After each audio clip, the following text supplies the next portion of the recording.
Suferința nu este un sfârșit, ci este un început. În mintea noastră, de cele mai multe ori, credem că suferința este sfârșitul plăcerilor noastre, a bucuriei noastre, când de fapt suferința e începutul contextului în care Dumnezeu ne așează ca să descopere în inima noastră, să descopere în noi de fapt lucrurile care până atunci le-am mușamalizat, le-am ascuns datorită contextelor în care am trăit.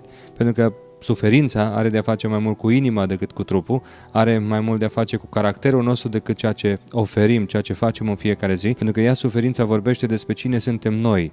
Dincolo de ce se vede, dincolo de ce lăsăm noi să se vadă, dincolo de zâmbet, suferința are de-a face cu redescoperirea inimii noastre. Pentru că dacă inima e bună și acțiunile sunt bune și vorbele sunt bune și viața e bună până la urmă, dar dacă inima e rea și dacă inima e neagră, parcă tot în jur e negru. De aceea Dumnezeu uneori îngăduie în viața noastră. El nu produce suferință, ci doar îngăduie în viața noastră